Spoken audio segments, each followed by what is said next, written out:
अपनी तो जी भाई जी मांगा ही है जी। अपन जो वाइंडरो के पैसे देने हैं, हम डिपार्टमेंटों के काम कर चुके हैं 100% फाइनल। अगले हमारे बिल ही नहीं सबमिट कर रहे, कह रहे पहली पेमेंट होगी तो अगला बिल सबमिट होगा। अरे हमने तो 100% फाइनल काम भी कर दिए, साल डेढ़ साल हो गए पेमेंटों को। मिनट में ये हमारे ऊपर काम लेट होता है तो पेनल्टियां लगा देते हैं। अब डेढ़ साल हो गया पेमेंट ना करेंगे, उसको क्या करेंगे। कितनी पेमेंट है आपकी, बात करें? हमारी खुद की मेरी 70-80 लाख की तो मेरी पेमेंट, डिपार्टमेंट की और सारे ठेकेदारों की तो कई करोड़ की पेमेंट है जी। ਸਤਿ ਸ਼੍ਰੀ ਅਕਾਲ, ਤੁਸੀਂ ਦੇਖ ਰਹੇ ਹੋ ਦਾ ਅਨਿਊਜ਼ ਤੇ ਮੈਂ ਮਨੀਸ਼ ਕੁਮਾਰ। ਅੱਜ ਚੰਡੀਗੜ੍ਹ ਨਗਰ ਨਿਗਮ ਦੇ ਜਿਹੜੇ ਠੇਕੇਦਾਰ ਨੇ ਇੱਥੇ ਪ੍ਰਦਰਸ਼ਨ ਕਰਦੇ ਨਜ਼ਰ ਆ ਰਹੇ, ਤੁਸੀਂ ਤਸਵੀਰਾਂ ਦੇ ਵਿੱਚ ਵੀ ਦੇਖ ਸਕਦੇ ਹੋ ਕਿ ਆਪਣੇ ਪੈਸਿਆਂ ਨੂੰ ਲੈ ਕੇ ਜਿਹੜਾ ਹੈਗਾ ਇੱਥੇ ਅੱਜ ਉਹ ਪ੍ਰਦਰਸ਼ਨ ਕਰ ਰਹੇ ਨੇ। ਗੱਲਬਾਤ ਕਰਾਂਗੇ ਭਾਜੀ, ਪ੍ਰਦਰਸ਼ਨ कर रहे हो, ਕੀ ਕਹਿਣਾ ਚਾਹੋਗੇ? मांगा की ने अपनी तो जी भाई जी मांगा ही है जी। अपन जो वाइंडरो के पैसे देने हैं, हम डिपार्टमेंटों के काम कर चुके हैं 100% फाइनल। अगले हमारे बिल ही नहीं सबमिट कर रहे, कह रहे पहली पेमेंट होगी तो अगला बिल सबमिट होगा। अरे हमने तो 100% फाइनल काम भी कर दिए, साल डेढ़ साल हो गए पेमेंटों को। मिनट में ये हमारे ऊपर काम लेट होता है तो पेनल्टियां लगा देते हैं। अब डेढ़ साल हो गया पेमेंट ना करेंगे, उसको क्या करे जी। लोग बाग हमारे घर बांटते हैं, बच्चों की फीस को हमारे पास पैसे नहीं रहे। कितनी पेमेंट है आपकी, बात करें? हमारी खुद की मेरी 70-80 लाख की तो मेरी पेमेंट, डिपार्टमेंट की और सारे ठेकेदारों की तो कई करोड़ की पेमेंट है जी। मैं ये कहना चाहता हूँ, हमारे सभी ठेकेदार भाइयों को 35 करोड़ रुपया बाकी है। हमने आज शांतिपूर्वक बैठे हुए हैं कि इनको जानकारी दे दे कि भाई हम लोग, हमारा पेमेंट नहीं मिलेगा तो हम आराम से नहीं बैठेंगे।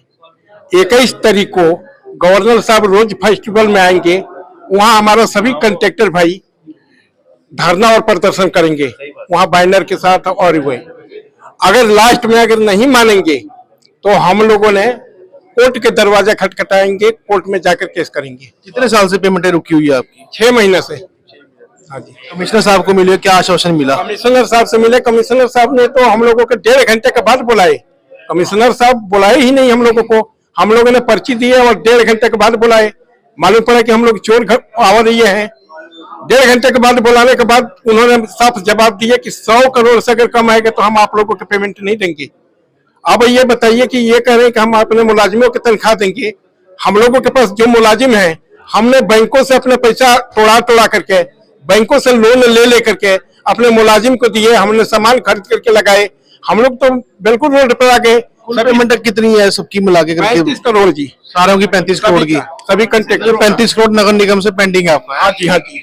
कहना चाहूंगा सर, हमारी पेमेंट दी जाए। हम बहुत परेशान हैं, हमें रात को नींद नहीं आती है, बहुत बुरा हाल है। रोज लोग फोन करते हैं, हम फोन नहीं चक पाते। आपको मैं फोन खोल के दिखाऊं, बहुत लोग परेशान करते हैं हमें। कितनी पेमेंट आपकी बाकी है? 3 करोड़। किस चीज का ठेका ले रखा है आपने यहाँ? मेरा सिविल वर्क का ठेका है, मैं सिविल वर्क का काम करता हूँ। 3 करोड़ की पेमेंट आपकी मतलब बाकी है। कितनी बार आप कारपोरेशन के अधिकारियों से मिले और क्या बोला उन्होंने अभी तक? हमें कुछ नहीं, वो हमें कोई सही से जवाब नहीं दिया जा रहा, कोई रिलीफ नहीं। हमें ये कोशिश भी नहीं कर रहे कि हम एक पेमेंट करके ठेकेदार की कि इनका कम से कम सर से कोई बोझ उतारे। कोशिश भी नहीं कर रहे कोई भी पेमेंट देने की। मेरी एसटीपी प्लांट का ऑपरेशन मेंटेनेंस का काम करता था। 2 साल से मेरे प्लांट भी मेरे से चले गए और 95 लाख की मेरी पेमेंट पेंडिंग है। ਤਾਂ ਇਹ ਸੀ ਕਿ ਸਾਡੇ ਨਾਲ ਜਿਨ੍ਹਾਂ ਦੀ ਪੇਮੈਂਟਾਂ ਬਾਕੀ ਨੇ ਕਾਰਪੋਰੇਸ਼ਨ ਦੇ ਵਿੱਚ ਠੇਕੇਦਾਰ ਨੇ, ਤੇ ਸਾਫ਼ ਤੌਰ ਤੇ ਇਹਨਾਂ ਦੇ ਕਹਿਣਾ ਹੈ ਕਿ 35 ਕਰੋੜ ਜਿਹੜਾ ਹੈਗਾ ਇਹਨਾਂ ਦੇ ਪੇਮੈਂਟ ਕਾਰਪੋਰੇਸ਼ਨ ਤੋਂ ਲੈਣੀ ਹੈ। ਤੇ ਇਸ ਤੋਂ ਇਲਾਵਾ ਕਿਸੇ ਦਾ 95 ਲੱਖ, ਕਿਸੇ ਦਾ 80 ਲੱਖ, ਕਿਸੇ ਦਾ 70 ਲੱਖ ਜਿਹੜਾ ਹੈਗਾ ਪੈਂਡਿੰਗ ਹੈਗਾ। ਤੇ ਅੱਜ ਜਿਹੜਾ ਹੈਗਾ ਕਾਰਪੋਰੇਸ਼ਨ ਦਾ ਹਾਊਸ ਦੀ ਬਜਟ ਦੀ ਮੀਟਿੰਗ ਸੀ ਤੇ ਉਸ ਦੇ ਬਾਹਰ ਬੈਠ ਕੇ ਲਗਾਤਾਰ ਜਿਹੜਾ ਹੈਗਾ ਪ੍ਰਦਰਸ਼ਨ ਕਰਦੇ ਹੋਏ ਨਜ਼ਰ ਆ ਰਹੇ ਨੇ।